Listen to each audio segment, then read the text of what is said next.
संस्कृताय संस्कृत गंगा में आपका स्वागत है। मैं हूं सर्वज्ञ भूषण। हम लोग गीता का दूसरा अध्याय पढ़ रहे थे। आज इसमें हम लोग 25वां श्लोक पढ़े थे। 24वें श्लोक तक हम लोगों ने पढ़ा था अच्छेद्यो यमदाह्योयम अक्लेद्यो शोष्य एव च नित्यः सर्वगतः स्थाणुः अचलोयम सनातन। अब इसके आगे आज 25वें श्लोक की बारी है। पढ़िए हमारे साथ। बोले अव्यक्तो यमचिंचोयम अव्यक्तोऽयमचिन्त्योऽयम् अविकार्योऽयमुच्यते तस्मादेवं विदित्वैनं नानुशोचितुमर्हसि।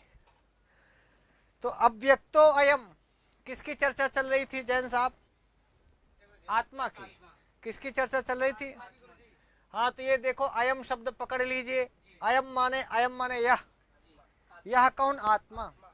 अयम शब्द पुल्लिंग है और इयम स्त्रीलिंग है और इदम नपुंसकलिंग है। इसका मतलब हुआ अयम क्या? अयम आत्मा। अयम कौन? आत्मा। अयम आत्मा अव्यक्तः। सरल है ना? अयम आत्मा, यह आत्मा अव्यक्त है। और फिर से लिखा भगवान ने, अयम कहा। अयम अचिंत्य, माँ में आ है आए। इस माँ में अयम का माँ हलंत कर देंगे तो माँ में आ है अचिंत्य है। तो अयम अचिंत्य, अयम अव्यक्त। अव्यक्त कौन है? अव्यक्त कौन है? इसीलिए देखिए हमारी आंखें व्यक्त हैं। आंखें क्या हैं? आप देख पा रहे हैं हमारी आंखों को? हमारी नाक देख पा रहे हैं, मुंह गाल हाथ सब देख पा रहे हैं। ये सारी चीजें व्यक्त हैं। ये स्टूडियो है, ये स्मार्ट बोर्ड है, ये कलम है।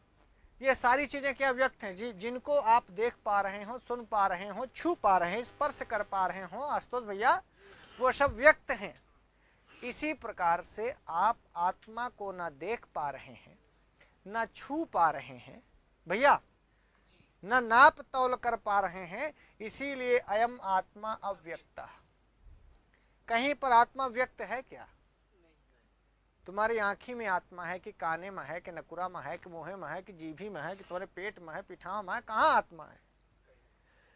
आत्मा कहीं पर व्यक्त नहीं है। इसीलिए भगवान अर्जुन से कह रहे हैं कि अव्यक्तोऽयम्, अयम अव्यक्तः और अयम अचिन्त्यः। अयम अचिन्त्यः। अचिन्त्यः माने हाँ, जो चिंतन योग्य नहीं है, अचिंत्य है, जिसको चिंतन नहीं किया जा सकता। अब ये बताइए शुक्ल भगवान, जो व्यक्ति ही नहीं है, जिसको आपने देखा ही नहीं है, जिसके बारे में आपको कोई एहसास ही नहीं है, उसका चिंतन कैसे हो सकता है? चिंतन तो उसका होता है जो व्यक्त होता है।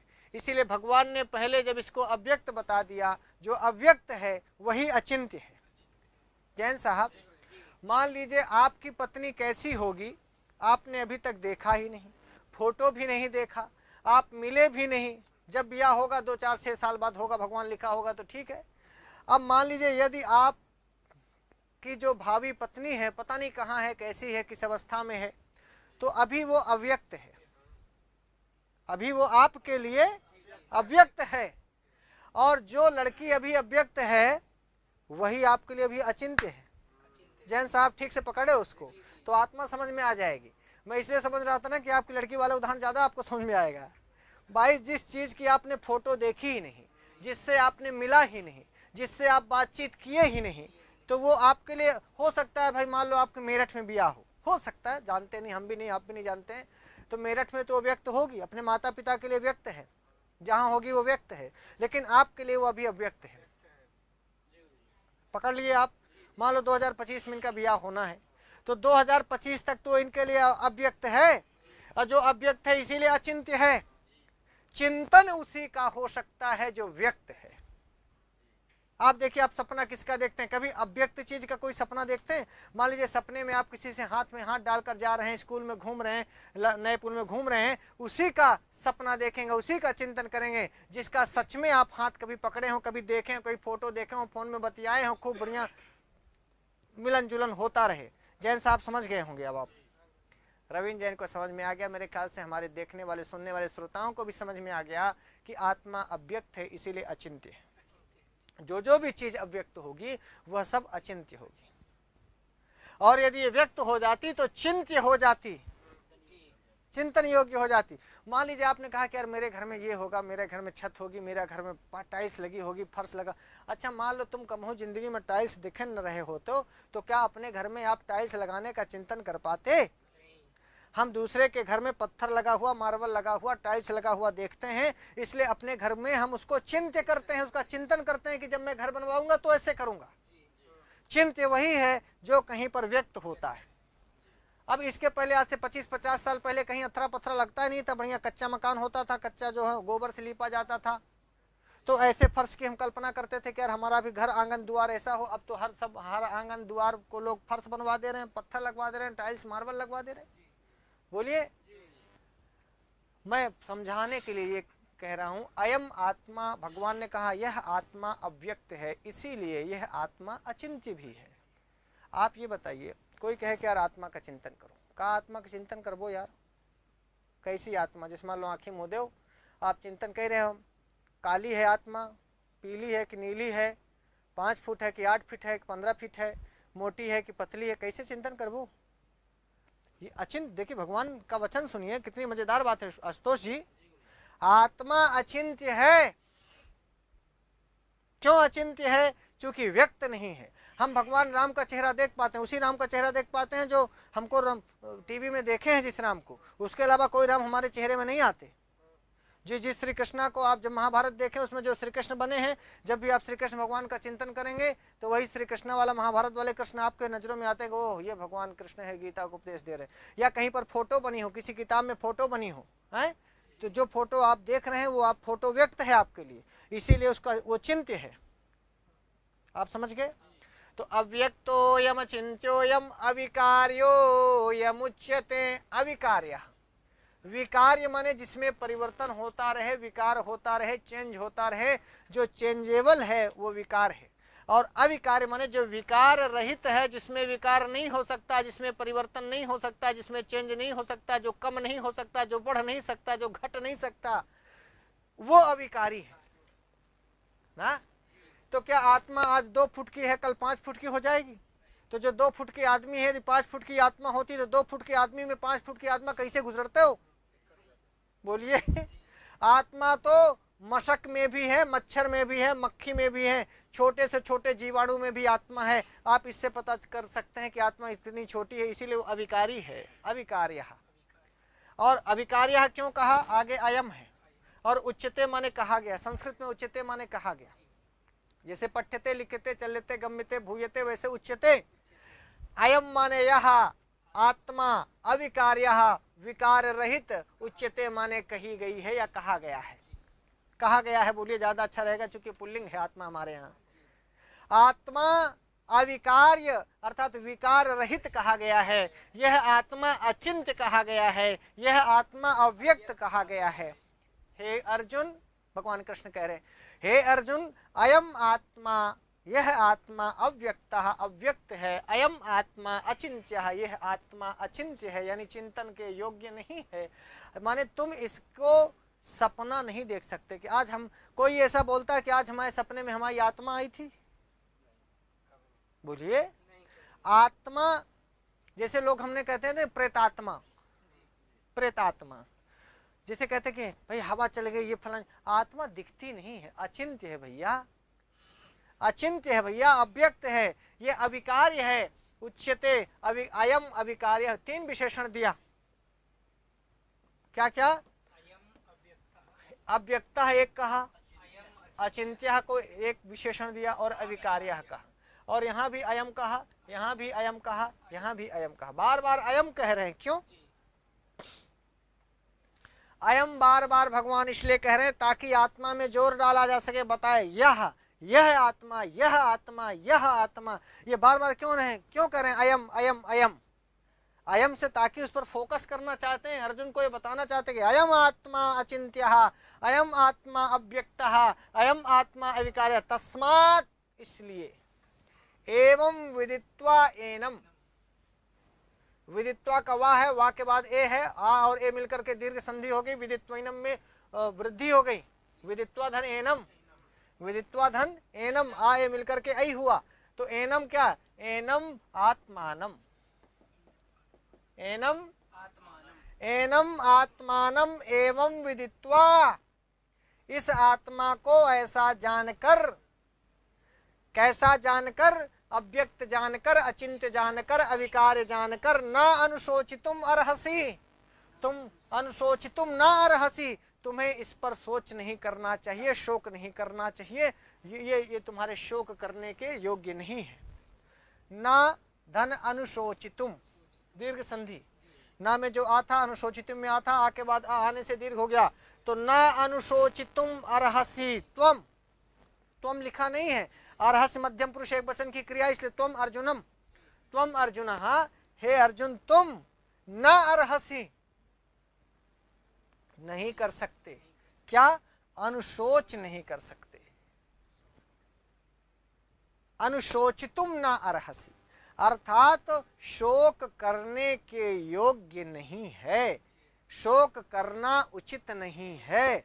जो तुम शोक कर रहे हो कि हमारे भीष्म पितामह मर जाएंगे, गुरु द्रोणाचार्य मर जाएंगे, ऐसा शोक तुम्हें नहीं करना चाहिए, क्योंकि इनके अंदर जो आत्मा विराजमान है, चाहे भीष्म पितामह के अंदर, चाहे द्रोण के अंदर, चाहे जिनके बारे में भी तुम्हें दिक्कत है कि हमारे चाचा है, दादा है, नाना है, फूफा है, काका है, ये बोले ना अनुशोचितुम अर्हसि, क्या, क्योंकि तुम्हें मैंने बता दिया कि यह आत्मा अव्यक्त है, अचिंत्य है, अविकार है, तस्मात, इसलिए, तस्मात इसलिए, एनम इस आत्मा को एवं विदित्वा ऐसा जान करके, न अनुशोचितुम अर्हसि, कैसा जान करके,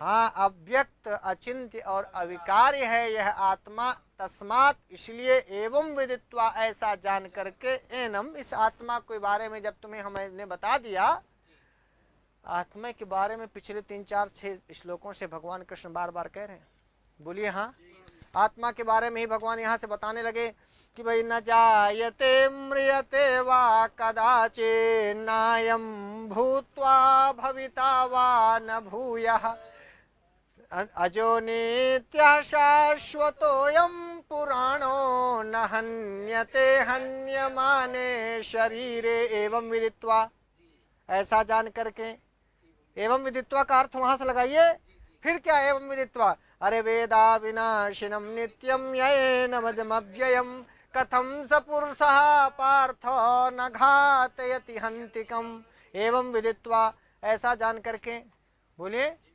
कितना सारे, वासांसि जीर्णानि यथा विहाय नवानि गृह्णाति नरो पराणि तथा शरीराणि विहाय जीर्णानि अन्यानि संयाति नवानि दे, एवं विदित्वा ऐसा जान करके आत्मा के बारे में और भी बताया था, आत्मा के बारे में, नैनम छिन्दन्ति शस्त्राणि नैनम दहति पावकाः न चैनम क्लेदयन्त्यापो न शोषयति मारुतः, एवं विदित्वा आत्मा के विषय में ऐसा जान करके तुम्हें शोक नहीं करना चाहिए। अच्छेद्योयम अदाह्योयम अक्लेद्यो शोषेव च नित्यः सर्वगतः स्थाणु अचलोयम सनातनः, एवं विदित्वा नानुशोचितुमर्हसि, इस प्रकार से इसको ऐसा समझ करके तुम्हें शोक नहीं करना चाहिए। पिछले 10 श्लोकों से भगवान कृष्ण बार बार आत्मा के बारे में बता रहे हैं, तब कहा अव्यक्तोयम अचिन्त्योयम अविकार्योयम उच्यते तस्मादेवं विदित्वैनं नानुशोचितुमर्हसि, तस्मात इसलिए, एवं विदित्वा एनम इस आत्मा को इस प्रकार से समझ करके, न माने नहीं अनुशोचितुम अर्हसि तुम्हें शोक नहीं करना चाहिए, न भीष्म पितामह के बारे में शोक करो, न मामा शकुनी के बारे में शोक करो, न भाई दुर्योधन के बारे में शोक करो, न जयद्रथ के बारे में शोक करो, न कृपाचार्य अश्वत्थामा के बारे में शोक करो, न ही किसी गुरु द्रोणाचार्य के बारे में शोक करो। इनके अंदर भी जो आत्मा विराजमान है वो वैसी ही है जैसे तुम्हारे अंदर आत्मा विराजमान है ना।